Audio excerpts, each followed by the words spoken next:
And the recording of this session and other fall planning sessions will be posted to the fall spring planning page. Many of them are already there. So with that, you have found yourself in the chat best practices session. And we have the grand wizards of chat at DSC here. We have AJ Delgado and Anaris Iman.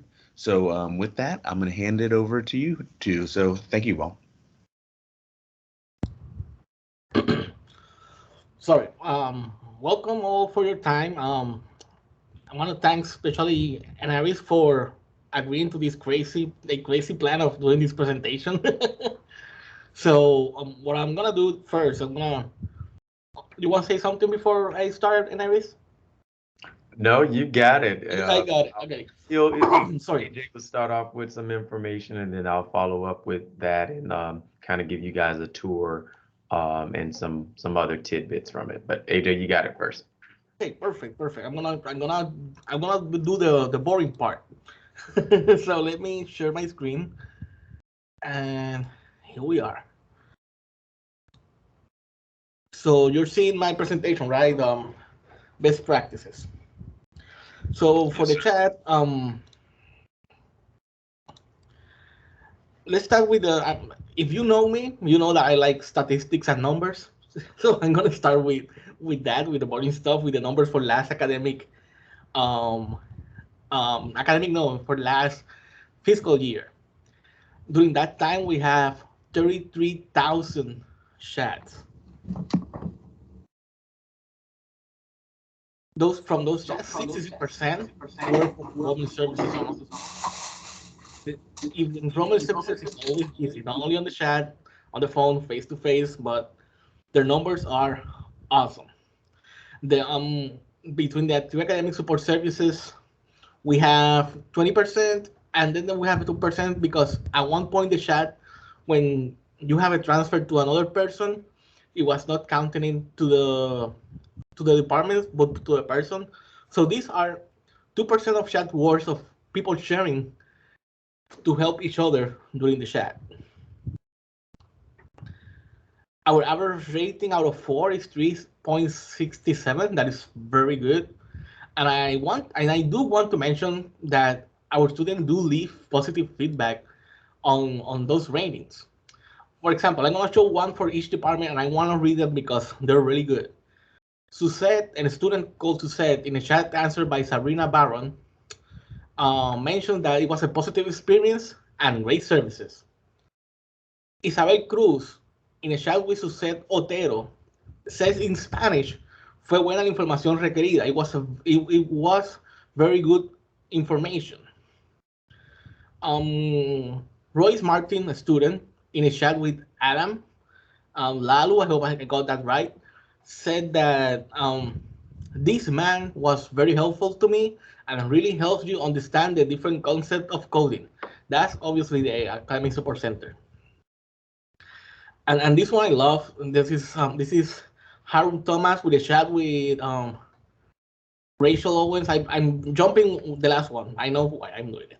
It's a love the speed which this library responds, and I have always gotten amazing people to answer my queries. That hitting the heart. And finally, for the writing center, a student Lisa Nichols said when it about Jamie Morgan, Mon, Mon, no sorry Montgomery, that she was wonderful and she helped me more than I realized I needed. And she worked until 9:11 p.m. where they will close at 9 p.m. That was probably, I mean, that's our students love the chat. They really like it. Another interesting tidbits about the chat is that if we add all the time we've been chatting between everybody, we've been non-stop chatting for 129 days. With an average chat of 5 minutes, the student wait less than a minute, 49 seconds to get those chat answer. Most of those chats originate from the main page of the Daytona State College widget. On the main page, that's where they get the chat. And we have um, sorry for number 960 chats that use the screen sharing option, like we're doing now. The student actually saw the person in the chat and they have a conversation, or they share the screen using Teams, because Teams is integrated on the chat. And finally, but not less important, and I'm sure that Enaris will tell me that he feels this is right. The rush hour is Mondays from 10 a.m. to 1 p.m. So moving out of the numbers, aside from the info guide, we prepare an info guide, or from the chat. We prepare an info guide for the staff that answer. Hold on, I think I jumped something. Yes, I did. Hold on.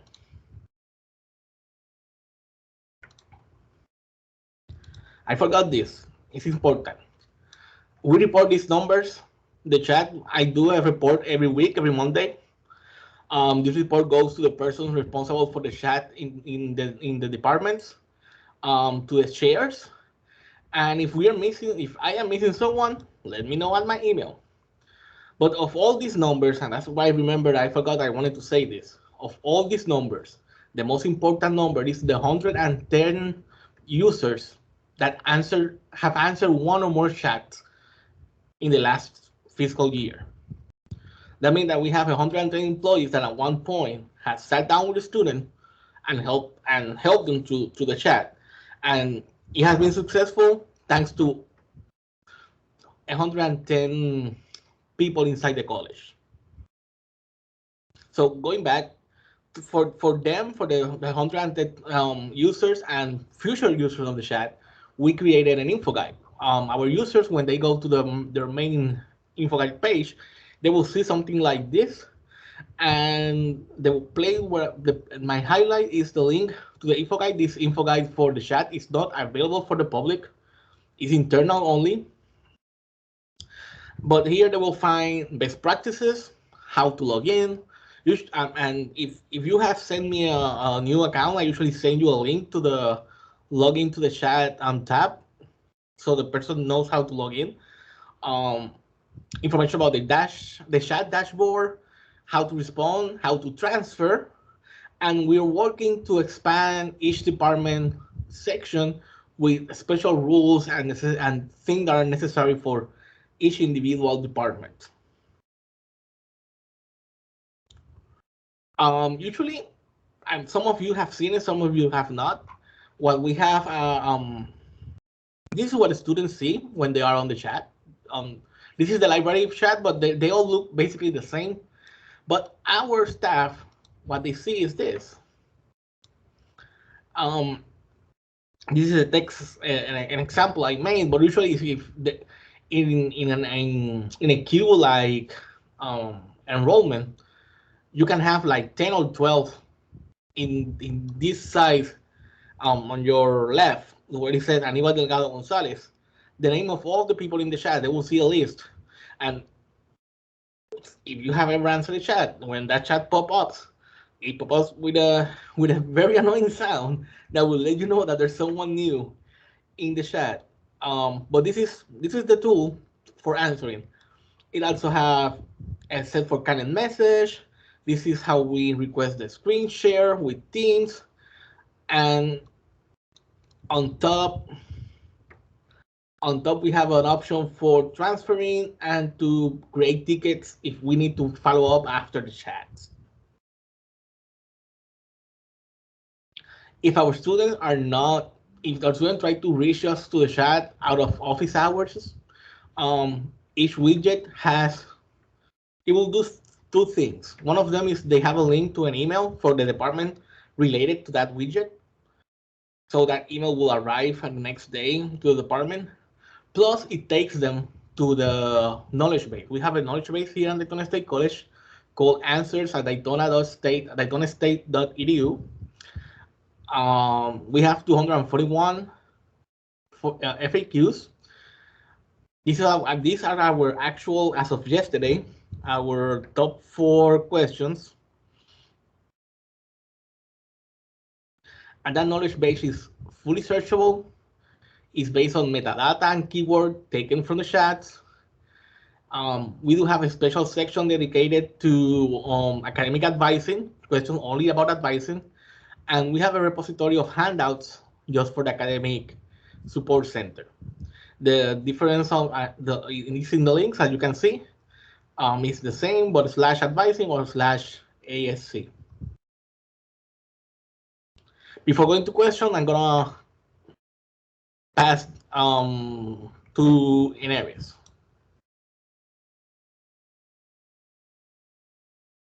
All right, not seeing any questions so far. So I want to take it over just a little bit. And AJ did a great job of kind of introducing kind of the power of the chats and some of the statistics and the data that we gather from it. So I'm going to hit on a few other areas. And one of those is just taking a step back. Firstly, not many of us know where this idea for chats was birthed. And so I kind of want to give you a little bit of history on, where they came from, why they came to be, how, and all that fun jazz. And I don't have too many graphics to show you guys during my segment of the presentation, but when I do get there, for sure I'll share my screen. Um, we had begun talking about chats or some type of platform in which students could quickly communicate with staff, faculty, well, staff, without having to wait through a phone queue or waiting days for a reply for an email, or anything like that. And so that's where this came from. And unfortunately slash fortunately, we had this one thing called COVID. I don't know if you've ever heard of it. And it came about and it forced us into definitely taking a deeper dive or a closer look at these at some of these features. And again, we were using chat before COVID hit, which is great, but COVID definitely solidified the usefulness of chats. And so I know in my area, in registration in the enrollment services area as a whole, our goal for chats was to provide, again, quick information. A rule of thumb within registration is we try not to hold a chatter for longer than about 5 minutes. Now, that's not the case in other areas that have chats, but for registration and enrollment services, we really want to get them in and out. Longer or more in-depth conversations, we try to move to our phone queues or in person or emails. And so he showed you a visual, but I do want it to just mention these out loud. There's about, I think, 5. Yes, there are 5 areas that have phone or chat queues. We have the library and the research help area. Of course, we have our writing center that has a chat queue. The academic support center has a chat queue. Enrollment services has a chat queue as well as registration, and I'll explain the differences between my two areas in a second. I also wanted to mention that a lot of our users, our chat users, our staff who use the chats, they're handling multiple chats at once. So although in a perfect world, there's one user, and I know he gave some data on the 110 users that have chatted with students, but those users could have multiple chats going on at once. Again, in a perfect world, it's one-on-one, but who lives there? So I know, for example, my team, the registration and enrollment team, it's not uncommon for specialists to juggle between 3 and 4 chats at a time. And first of all, kudos to them if any of them are on the call. That's an amazing multitasking talent that I just don't have. And one way that we're able to do this is by using what's called canned messages. And I'm sharing this with you in case you are thinking, oh, you know what, chats might be good for my area, or chats might be good for my webpage. Excuse me. So canned messages are preloaded messages that you can create. You can have your, let's say your area, you can come up with your own canned messages that are frequent replies to frequent questions. Enrollment services and registration, we pretty much get the same, I don't know, 20 questions throughout the day. So we have some canned messages or replies that we can quickly insert or respond to the student with. And that allows us to, that allows a little more flexibility in being able to move between multiple chats with students. Going down my checklist. Another feature that is amazing about this chat platform, and again, he hit on, or he used some of the data in this, is that after each chat session, no matter how many they got going on, students have the opportunity to rate their chat conversation. And this is a good tool for a couple reasons. We all know that students are first, and we're always trying to improve the student experience. So we want to allow them the opportunity to give feedback. A lot of times it's positive. I think the chat scale goes until 5. It's 4. It's a scale of 0, which is no rating, to 4, which is excellent. So they can rate their conversation, their experience from 0 to 4. Or 1 to 4, I should say, and it just defaults to 0 if there's no rating given. I know from my area, we go back, we review all of these, and if there are constructive, constructive criticism, or if there's feedback, we definitely try to implement that, and we incorporate it into our best practices. Specifically with my team, I like to give customer service shout outs with my department and during our meetings. So any staff member that's been rated a 3 or 4, I copy and paste the comment from the student. And again, you saw a couple of those in AJ's presentation, and we kind of give kudos and praises to the staff member that worked with them. So it's a great way, if you're thinking about incorporating this feature, it's a great way to build morale, and it's a great way to celebrate successes and praise your team. And then the flip side of that, well, what happens to those who are rated a 1 or a 2? Two things. Number one, it's an opportunity for learning and for growth and for coaching. So I definitely revisit those ratings and the comments. And if they are constructive, I'll explain that comment in a second. If they're constructive, I definitely coach up that staff member in the area in which they may have fell a little short. Now, it's also important to note that some of the comments are not constructive. Some students just don't like the answer that they were given, although it was correct information. They just weren't happy with that answer. Can I take college algebra, trigonometry, and pre-calc? Well, unfortunately, you can't. College algebra is a prereq for those other two, and they may have rated me a 1 for that correct information.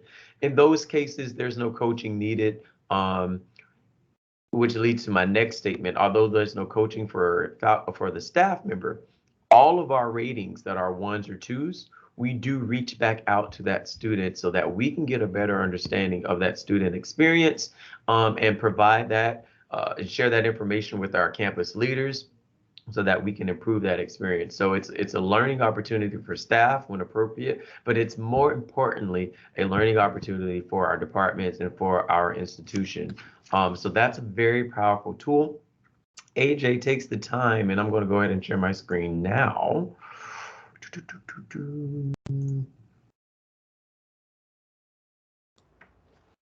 Using statistics again, using the numbers. Every week, AJ also sends this out to the chat leaders and some of our division leaders as well.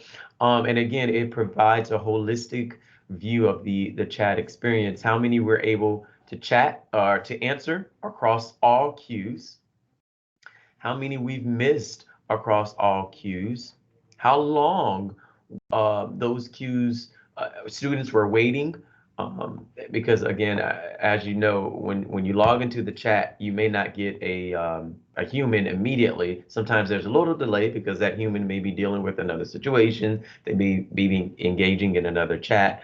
So we are able to measure the average wait time. We're able to set departmental goals based on this information. So it could be a goal within your department to have a wait time of under 60 seconds or under 30 seconds. So it's a very powerful tool.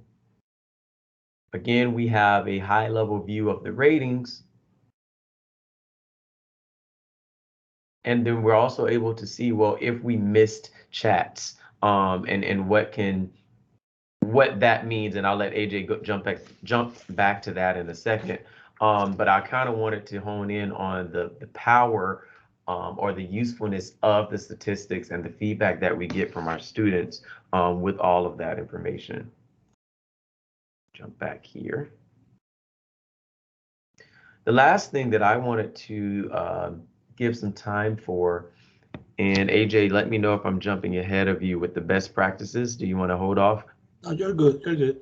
All right. So if you are thinking about incorporating this into your area, or if you're just curious about the best practices for chats, how we go about filtering information, how do we practice internet safety, and digital citizenship, how do we incorporate that into chat practices? So I'm going to share one more document. And I will try to zoom in here. So specifically for my area, we have two chats. We have one chat in which it's embedded into our external page. What that means is you go to daytonastate.edu, and on a handful of pages, that chat's going to fly out from the right side, and you're able to start engaging with an enrollment specialist. And that's on all of our a handful of external pages. The protocol for those pages are we can share non-confidential information. In other words, anything that we can quickly Google or type into a search bar, that's the type of information that we can share. Very generic, high-level, non-confidential, non-identifying information.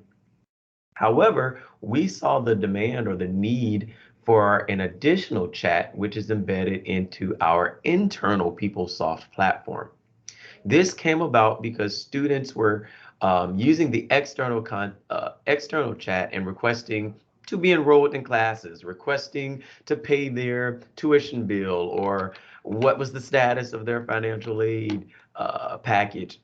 That stuff we can't share because it's confidential. We don't know who you are, what information you're fishing for, what you're going to do with that. You're a stranger. You're a John Doe off the streets. So we couldn't share that information until we created this internal chat.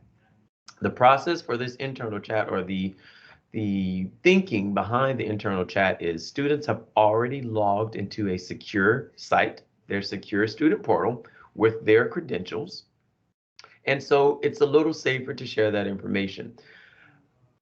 To add another layer of security, our specialists are trained to still ask identifying information, or what you see on the screen in front of you as out of wallet or out of pocket questions. These are questions that if you were pretending to be someone, you wouldn't know the answers to these questions. And that's because we can no longer use, social security number, birth date, ID, Daytona State ID. Those aren't really considered out of wallet, out of pocket questions anymore. That's information that can be easily discovered. And so a best practice that we have incorporated is asking at least 3 out of wallet questions. And on the screen, you can see a few examples of those. What classes are they taking this semester, or which ones did they take last semester? When was the last time they attended? What's their program or major? Where did they go to high school? Where did they graduate? Asking for a building and room number of a specific class, the name of their emergency contact or FERPA delegate, or any other schools that they've attended. So it's beyond your typical, what's your phone number? What's your address? That's stuff that unfortunately we can find easily on the internet. So we try to ask and dig and ask a little more deeper questions. Now, that's not the practice for all queues. Again, because some queues are specifically designated to provide academic assistance or academic support, and you don't have to dig. But for our internal chat, we do ask those questions. Lastly, before I hand it over to AJ, again, focusing on the enrollment and the registration area, I wanted to share that there are only 15 people who handle that external enrollment chat. And those people are located on our regional campuses. They are registration specialists, but they specifically handle those chats. It's about 15 of those. But for that internal chat that I just mentioned, we only have 3 people. And if you're on the Daytona campus, those are Sabrina, Brian, and Anita over in the Falcon Center. So we have 3 folks who handle those internal questions and can help, again, even enrolled students from the internal chat. So it's really useful, very powerful, and hopefully you guys can kind of see the benefits of it and ways that you can incorporate it into your areas. AJ? Yes. Now I'm going to show you the enquiries. One of the important things is to know that each of the departments, like Neris said, we had enrollment have 2 queues. Advising. Academic support has another one. Writing center and the library has 2. We all have different ways to approach the chat, and that way to approach them are based on the needs of the department. The needs, the chat with less traffic is the library chat. We don't have to have the same style that enrollment obviously has, because their traffic is amazing. But I'm sorry, but we do have like a few things that we all do the same, and I'm gonna show you that. I'm gonna show you that. Let me show my screen again. This one. So when when one of our users log into their leave answers, they will see something like this. May look a little bit different because I'm an administrator, and they will see their photo if they have one, and it said that you leave chat, you're offline, sign in. You click there. You see we already have someone in chat. In my case, users don't have to do this. As an administrator, I have access to all the queues, so I just close the one that I'm not working. I can see this chat, but we shouldn't. Hold on. And these are the queues. I'm gonna go to the library queue here. Here's my people. Research help is usually where people transfer our. Actually, hold on. Research help is our actual library chat. Libraries where people transfer us and the librarians hang out during the day, basically. So let's say we get a chat. I have a chat, and you hear that sound. I know we'll love it. I love it. we claim the chat, and we have different tools. Here we talk. Hello. And we can format our text different ways.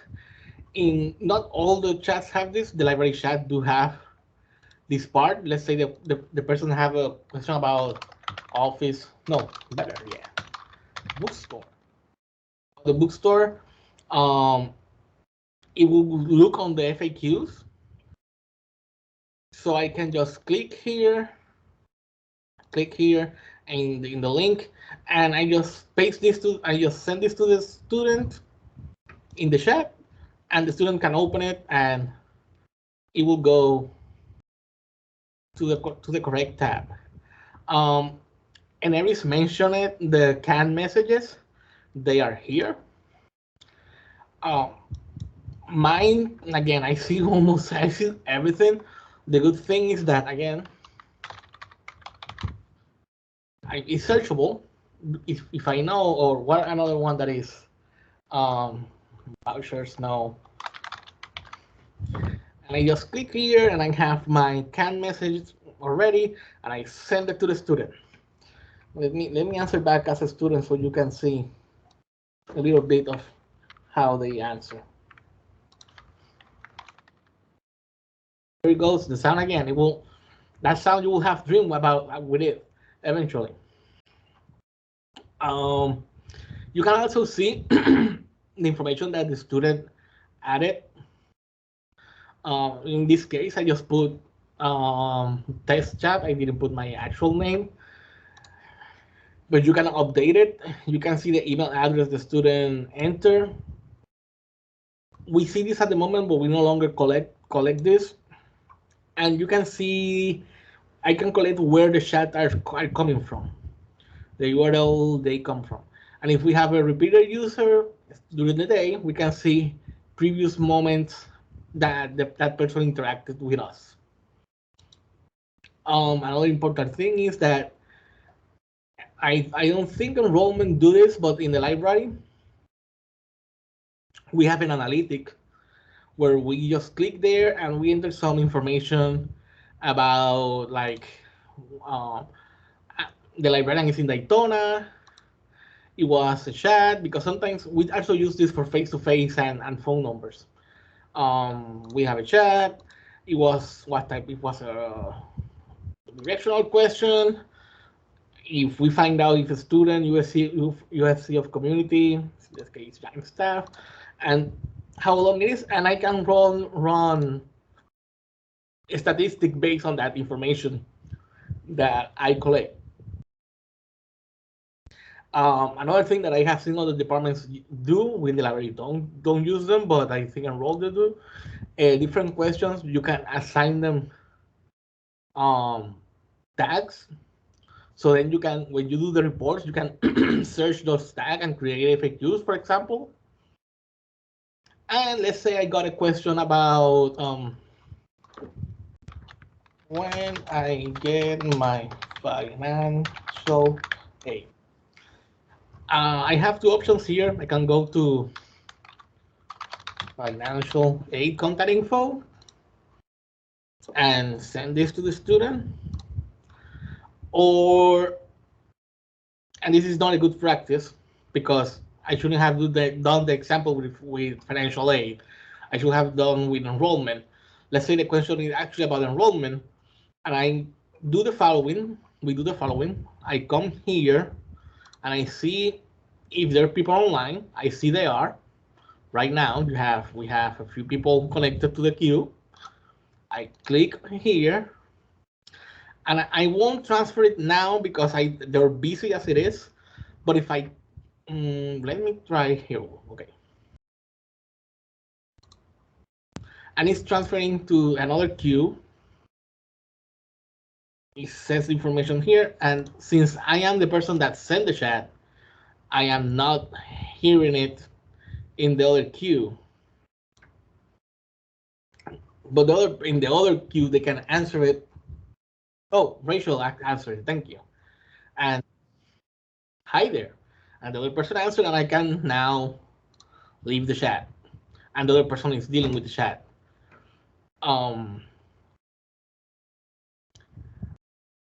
Aside from that, let me go back here. This is where not everybody have access to this. This is where in statistic is where I run the numbers that we were showing you today. Aside from that, everybody have this section of canned messages. That is where you create your personal canned messages. And you just click there, you'll name it something that you will remember, and what you add here is what will show up, what the student will eventually see. Here are the ratings. This is for July 19 to today, basically. Well, we're doing good, 371. And if you need more information, like always, and I mentioned at the beginning, we have this great info guide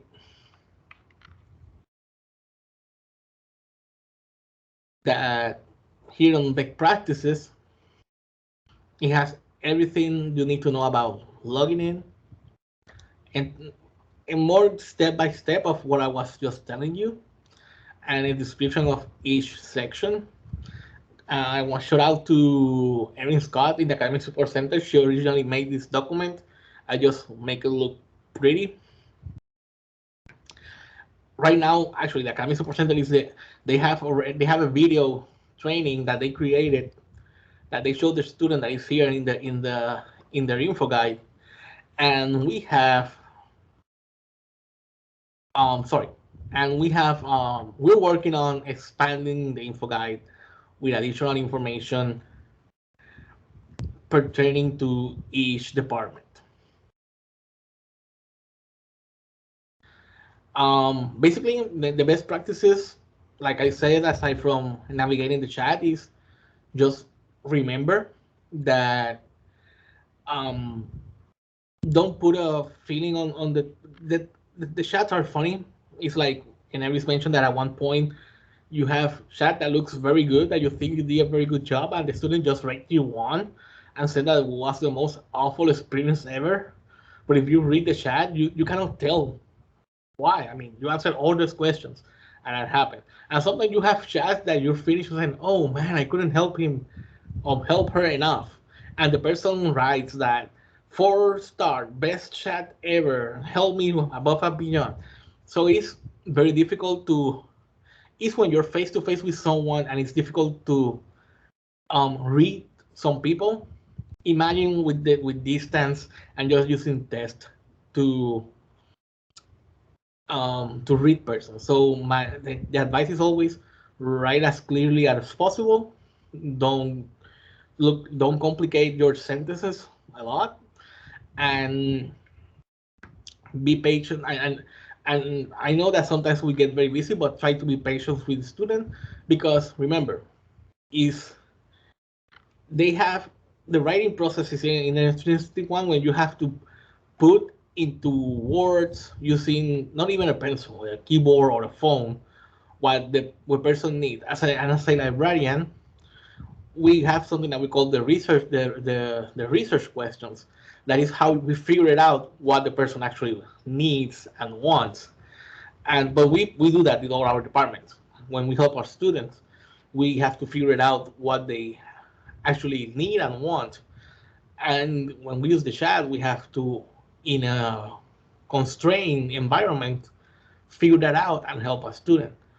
The thing is that we have a excellent group of people that have made this a very popular tool that have worked very, very, very well. Now, any questions? AJ, before we let him go, what can you share with us? Well, what the heck happens when a chat is missed, Oh, yes, I or forgot the means if chats. we're Thank you. outside of business hours? Thank you, thank you, thank you, thank you. They haven't happened since they're been slow. They're been lower. I don't longer think of them that much. But let's go back to that. Yes, thank you, Neris. Yes, sometimes chats won't be answered because we're too busy and we cannot answer. So the chat will go to this area. It's called Beans Chats. So what we do, very easy. We go to the chat. We have a log of the questions. We have a log of the questions, and we look at it, and we have the information of the student. Sorry. And first we check if we already answered that in another chat, because it can happen that we answered in another chat.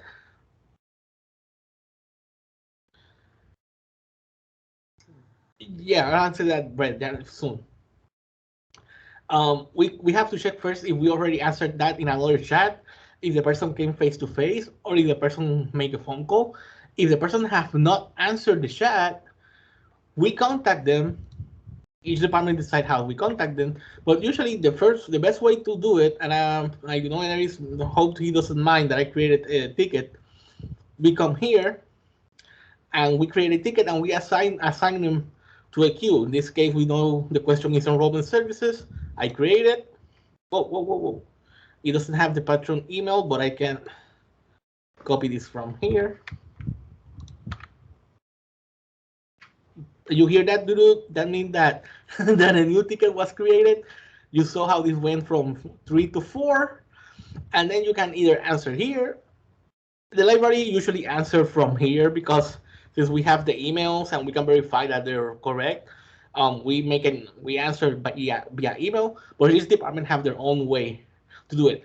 When you do this, that means chat from Kira, we delete it because we made a ticket. That means that chat is being answered. It's gonna be answered, and it's no longer a chat that was missed. We haven't missed that person. We're finding that person. So we're done.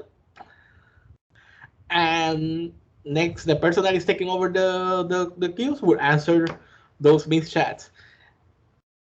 And this is a big part of the work for all the departments because when we get, even in the library, we don't get that many chats, but sometimes we get many chats at the same time. And thankfully, the last year everybody has been together. All the librarians have been together, but before COVID, when we have only one librarian in the chat, it's difficult to answer more than 2 or 3 chats at the same time, or dealing with someone face to face.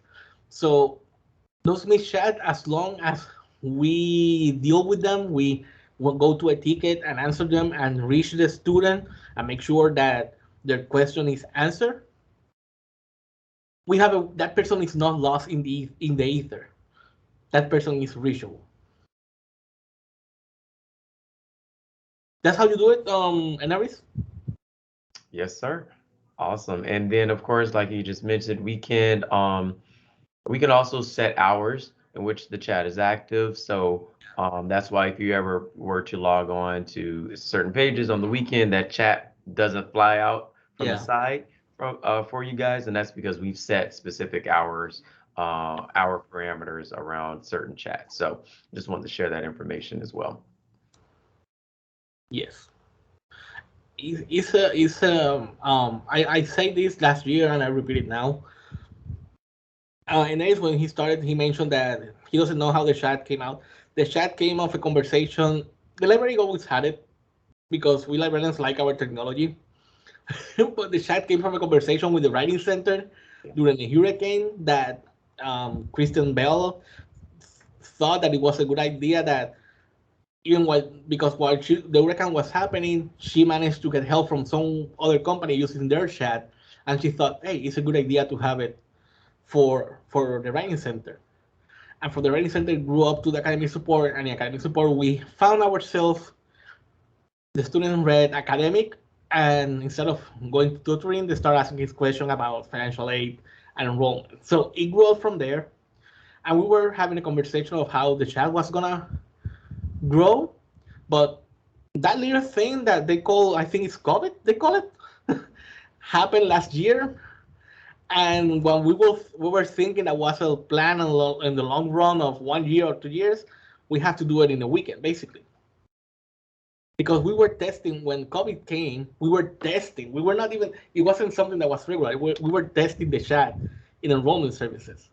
It wasn't even in the main page. It was hidden to see how people behave to it, and COVID forced our hand, and now is part of our day-to-day our day-to-day life. Brett had a question about screenshot to teams on the chat. It's not, because when we started the chat back in March 2020, we only have the teams, the Zoom options. But once the colleges start pushing for teams, Springshare had the option for teams too, and since all our students have team, we set it up so it works with it. I have to see, because I've been having problems lately, so I have to call IT to see what's on our Springshare to see what's happening. But the thinking behind changing from Zoom to Teams is that all our students have Teams, because all our students have Outlook 365. Rachel asks, maybe I should know this, but I'm curious. How much extra capacity do we have in terms of other departments adding chat? How much extra capacity? Oh, that's difficult. Yeah, how many queues can we have? That's a difficult one. We have what we have. Each queue have a cost that it's no longer what it used to be. They went up, obviously, demand, and not only we have a limit of queues, we have a limit of users. So that's something that happened early on COVID. We have almost everybody connected in that chat, and people were not able to see the chats because the limit apparently was, not apparently, it was 150 users at the same time. So it's limited, and it does have a cost. It does have a cost that have to go up thanks to demand due to COVID.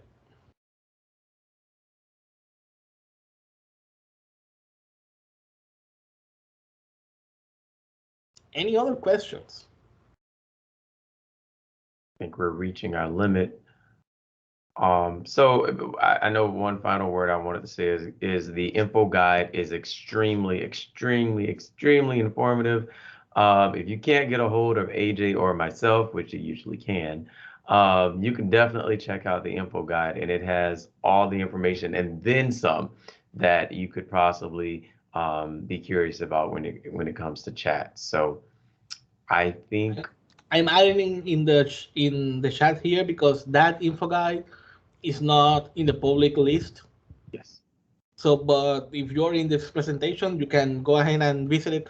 There's nothing confidential there really, but do not skew the statistics for for the info guides themselves. I just don't. I keep it private. I keep it aside from everything else. I definitely appreciate everyone joining, and hopefully you walked away. You're now all chat experts. I'm kidding. Hopefully you learned a little bit about that.